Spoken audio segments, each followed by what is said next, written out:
کہا جاتا ہے کہ میر میں انانیت بہت زیادہ تھی، اور یہی انانیت پسندی کی وجہ سے وہ اپنے آگے کسی کو خاطر میں نہیں لاتے تھے۔ آب حیات میں محمد حسین آزاد لکھتے ہیں کہ میر کے خیال میں اردو کے صرف 3.25 شاعر تھے۔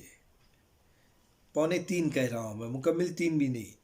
ایک تو وہ خود، دوسرے مرزا محمد رفیع سودا، اور تیسرے خواجہ میر درد، اور خواجہ میر درد کو انہوں نے آدھا شاعر کہا ہے، اور میر سوز کو بڑی مشکل سے پاؤ شاعر تسلیم کیا ہے۔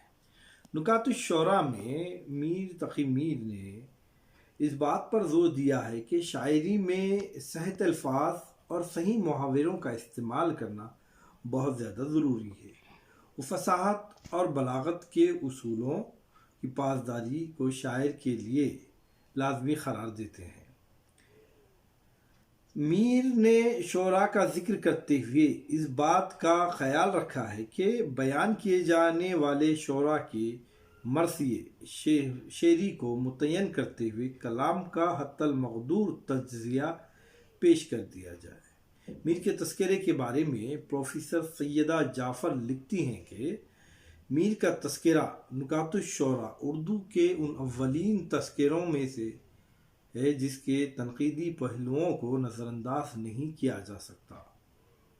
میر نے شعراء کے کلام پر اپنا دو ٹک فیصلہ سنایا ہے۔ وہ شاعری میں خوب سے خوب تر کے متمنی تھے۔ وہ چاہتے تھے کہ شاعری نہ صرف خوب ہو بلکہ خوب سے خوب تر ہو، بہترین سے بہترین ہو۔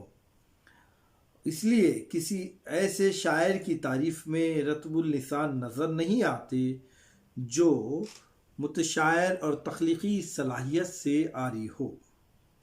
یعنی ہم جس کو انانیت سمجھتے ہیں اصل میں وہ میر کا ایک معیار ہے۔ وہ چاہتے تھے کہ شعراء میں تخلیقی صلاحیت ہو، اور ایسے شاعر جن کے پاس تخلیقی صلاحیت نہ ہو انہیں وہ نظر انداز کر گئے اپنے تذکرے میں۔ بہرکیف میر کا تذکرہ نکات الشعراء اپنی جگہ کافی اہمیت رکھتا ہے۔ اب دوسرا جو تذکرہ ہے وہ تذکرہ خواجہ حمید اورنگ آبادی کا ہے، جسے گلشن گفتار کہا جاتا ہے۔ یہ گلشن گفتار تذکرہ 1165 ہجری مطابق 1752 میں مرتب کیا گیا ہے، یعنی سن تالیف وہی ہے جو نکات الشعراء کا ہے۔ یعنی نکات الشعراء میر کا اور خواجہ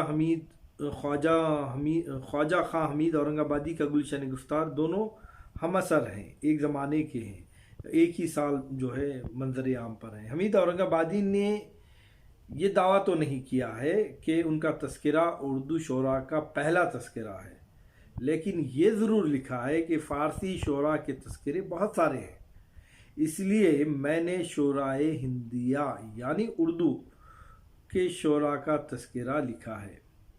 میر نے اپنا تذکرہ بہت پہلے لکھنا شروع کر دیا تھا جو 1752 میں مکمل ہوا۔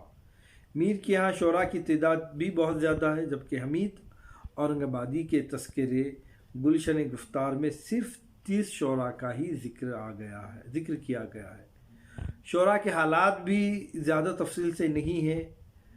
اہم بات یہ ہے کہ حمید اورنگ آبادی نے میر کا ذکر بالکل ہی نہیں کیا ہے، انہوں نے بھی جو ہے میر کو نظر انداز کر دیا، جبکہ شاہ حاتم، آبرو، مظہر وغیرہ کا ذکر موجود ہے۔ اس کا مطلب یہ ہے کہ اس وقت میر کی شہرت دکن تک نہیں پہنچی تھی۔ 1752 کی جو سن ہے، جو سال ہے، اس اسرا میں یہ دونوں شخصیات، ایک میر ہیں جو شمالی ہند میں ہے، اور گلشن گفتار کے تخلیق کار خواجہ حمید اورنگ آبادی ہیں جو دکن میں ہیں۔ تو دکن تک میر کی شہرت اس وقت تک چلی نہیں آئی تھی، ہو سکتا ہے اسی کے سبب جو ہے خواجہ خواں حمید نے اپنے تذکرے میں میر کا تذکرہ نہیں کیا ہے۔ انہوں نے اپنے تذکرے کے ابتدا ہی نصرتی سے کی ہے، جو دکن کا ایک بہت ہی نامور شاعر گزرا ہے، لیکن تعارف اس میں بہت ہی مختصر ہے۔ کلام پر صرف 1-2 جملوں میں ہی تبصرہ ملتا ہے، اور یہ بھی معلوم ہوتا ہے کہ نصرتی کو بادشاہ وقت نے ملک الشعراء کے خطاب سے نوازا تھا۔ بہرکیف اس کے بعد کا جو تیسرا تذکرہ ہے وہ تذکرے رخت گویان ہے، اور اس تذکرے کا اصل نام گلشن راز ہے، جسے سید فتح علی خان نے قلم بند کیا تھا، جو نومبر 1752 کو مکمل ہوا۔ غور کیجیے گا، 1752 میر تقی میر کا تذکرہ، تذکرہ شعراء، اس کے بعد گلشن گفتار 1752 جو خواجہ حمید خان نے ترتیب دیا تھا، اب اس کے بعد جو ہے سید فتح علی خان کا تذکرہ رخت گویان ہے، یہ بھی 1752 کو مکمل ہوا۔ مولوی عبدالحق نے اس تذکرے کو اپنے مقدمے کے ساتھ 1932 میں شائع کیا ہے۔ اس تذکرے کی خصوصیت یہ ہے کہ اسے حرف تہجی کے اعتبار سے ترتیب دیا گیا ہے۔ یہ تذکرہ میر کے تذکرے کے بعد لکھا، اور غالباً اس کا مقصد یہ تھا کہ میر نے شعراء کے بارے میں جو کچھ لکھا اس کی تردید کی جائے، یعنی شعراء کے بارے میں جو بھی رائے تھی میر کی، ان رائےوں کی تردید کرتا ہوا یہ تذکرہ ہے۔ ایک بات تو طے ہے کہ گردیزی نے میر کا تذکرہ ضرور دیکھا تھا۔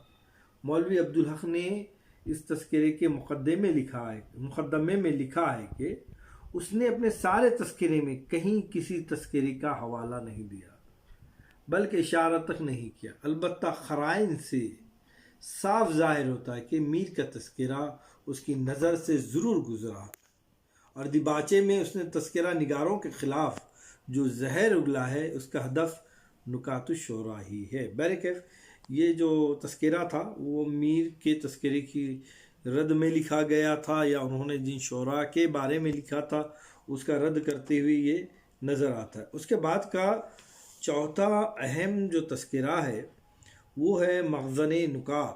اس تذکرے کو قائم چاندپوری نے 1168 ہجری مطابق 1754-55 میں قلم بند کیا گیا، یعنی 2 سال کے بعد۔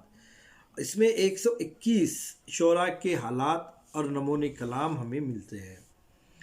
خواجہ اکرام نے اس تذکرے کے مکمل ہونے کی تاریخ مخزن نکات سے نکالی تھی۔ یہ تاریخ قائم کو اس قدر پسند آئی کہ انہوں نے اپنے تذکرے کا نام مخزن نکات رکھ دیا۔ اس تذکرے میں کچھ ایسے بھی واقعات ملتے ہیں جو 1168 ہجری کے بعد ظہور پذیر ہوئے۔ اس وجہ سے محققین کا خیال ہے کہ یہ تذکرہ 1168 ہجری کے بعد مکمل ہوا۔ ظاہری بات ہے اب یہاں سن اشاعت 1168 بتایا جا رہا ہے، اور واقعات کچھ ایسے بھی ہیں اس میں جو 1168 کے بعد کے ہیں، تو اس سے ایک اندازہ قائم کیا جا سکتا ہے کہ سن اشاعت جو بتائی گئی وہ نہیں ہے۔ عموماً کتاب کا نام کتاب کے مکمل ہونے کے بعد ہی دیا جاتا ہے، اور دیباچہ بھی کتاب کے تکمیل کے بعد ہی لکھا جاتا ہے، اس لیے 1168 ہجری کو درست ماننے میں کوئی حرج نہیں ہے۔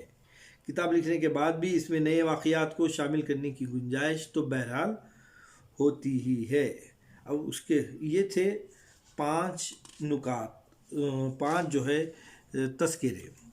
تو لہٰذا اردو ادب میں تنقید کے قدیم سرمایوں میں تذکروں کی کافی اہمیت ہے، اور اردو میں لکھے گئے یا اردو شعراء کے بارے میں جو لکھے گئے تھے 5 مشہور تذکرے میں نے ان کے بارے میں آپ کو کہا ہے۔ اب بات یہ آتی ہے کہ اردو میں تنقید کی روایت تو ہم نے کہا ہے کہ دور ماضی سے ہی رہی، بھلی ہی آج جو شعور اردو تنقید کے بارے میں ہمیں نظر آتا ہے، آج اردو تنقید نے جس انداز سے ترقی کی ہے، مغربی نظریات سے کا استفادہ حاصل کرتے ہوئے، یا ذاتی ہمارے جو بھی نقاد ہیں ان کی اپنی خوبیوں اور صلاحیتوں بنیاد سے اردو تنقید نے جو ترقی کی ہے وہ کافی اہمیت کی حامل ہے۔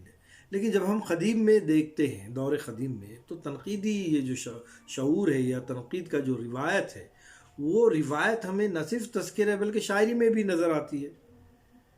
شاعری جو ہے اردو شاعری کی روح کہلاتی ہے، اردو زبان کی روح کہلاتی ہے شاعری۔